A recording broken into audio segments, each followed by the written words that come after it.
Palomino Rusty and his cowdog friend encourage young readers that what's inside someone is much more important than what it looks like. This is the Ranch Girl Reads podcast for ranch gals who want to read stories that capture the realities of life outside the city limits.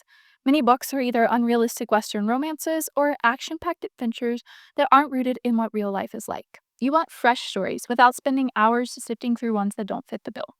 I've been there. I'm here to introduce you to stories you can put on your backlist to share with your friends. I'm your host, Sequoyah Branham, author of award winning contemporary Western fiction In the Company of Cows and In Between Pastures.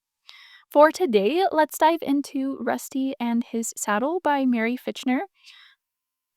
Rusty and His Saddle is part of an entire 20 plus book series that Mary writes and her daughter Rosalind illustrates that are full of rhyming stories that paint pictures of valuable life lessons. Now for the summary of our book for today. A cowboy's most valuable partner is their horse. They work together caring for livestock, checking fences, and much more. The saddle they share must fit them both as they ride the trail. In this tale, Rusty the ranch horse's saddle looks a little different than the others. Rusty and his cowboy live by the code of the West, showing that character far outweighs what things look like. The code is included in this book as the cowdog helps to highlight an attribute from it on each book. Rusty and His Saddle is written in rhyme and illustrated in bold watercolor. Ride along with Rusty and his cowboy for a day of work and lessons as they lead by example and live by the code. Created by a mother and daughter team under the big skies of Wyoming in collaboration with Rusty the Ranch Horse. This entire set of books, and particularly the Rusty and His Saddle book, are just done at such a high quality. As has been mentioned, each page has several little lines that rhyme together, so they're super fun to read and play with, and put the inflection in different places, and just really make them come to life. And they just do such a good job of also weaving in a lesson in a way that's not boldening in your face as the adult potentially reading the book to your young ones, and then also to the young ones.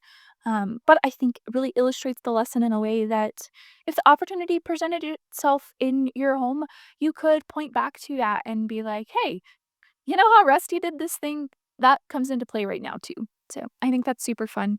And the colors on these pages are amazing. I first encountered these books when my nieces were very little, under a year old, and to sit with them and not even have to read the book, just turn the pages, and they loved the bright colors, and I loved just getting to admire amazing artwork. So it's a win, no matter the age.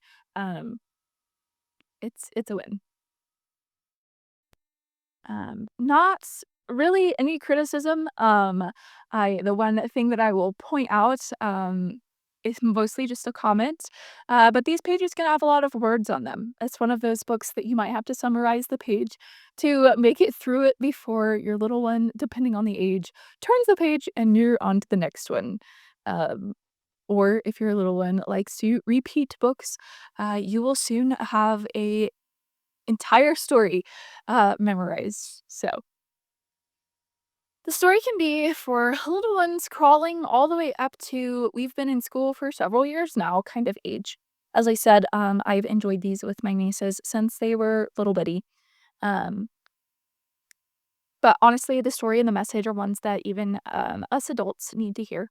So you can add this story to any collection, even if you don't have little ones living in your home. If they come to visit, go ahead and add it to your collection and use the little ones as they come around for an excuse for it to speak to your own heart, too. And now for a little quote from the book. This is about a page and a half, 2 pages worth of it. Rusty rose with the sun that matched his bright hue, leaving orange-colored tints on the grass and the dew. Dazzling and smart is how his cowboy saw Rusty, but once in a while he appeared to be a little dusty. Rusty loved to roll in the soft brown dirt. It seemed there was nothing at all it would hurt. After all, a good horse should be comfortable too. There's no need to always be looking brand new. So fun, um, just to get to see in that tiny little snippet from this book, um, the like I said, hints at lessons, and just reminders that even I need that, I'm pretty good at not looking brand new.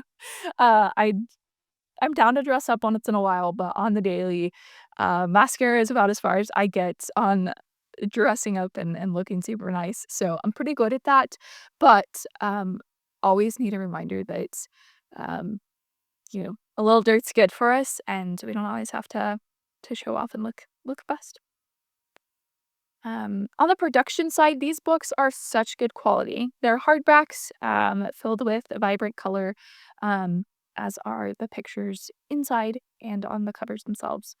While the pages are still delicate paper that need love and protection to survive the generations of little ones, the story is worth the preservation, um, to pass on forever and ever.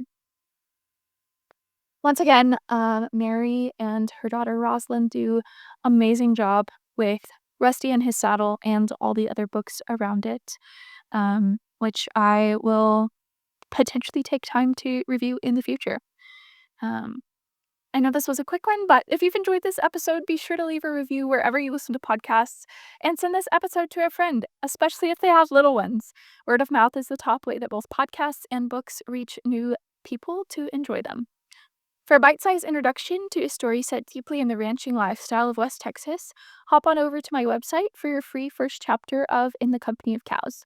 That link, as well as a link to grab yourself a copy of Rusty and His Saddle, will be in the show notes.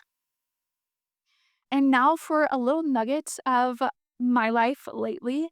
I have been working on another novel behind the scenes, and I have hit a really exciting, though early, benchmark on the journey from idea to publication. I am working through developmental or big picture edits. So I actually had a professional editor read through the whole manuscript and give me big picture developmental edits on it. Had an amazing follow up call with her to make sure that I was just executing her advice in a really solid way that is going to build the story up and make it uh, the best it can be for y'all to enjoy later on. So I had a really great call with her. Things are really clicking together, and so I have been working through applying those to the manuscript. So these have been the most extensive edit and rewrite that I've had to do on a project in quite a while. But I'm really excited for how it's coming together and the things that I'm getting to learn that will apply to future stories. It's really making me excited to dive into another one in those even earlier stages when it's just creating the bare bones of the story itself. But that will have to wait a little bit because I've got a story to rewrite. So, as we move into Thanksgiving and Christmas and winter, I'll be sneaking off to work on this story between all the festivities that come along with the season.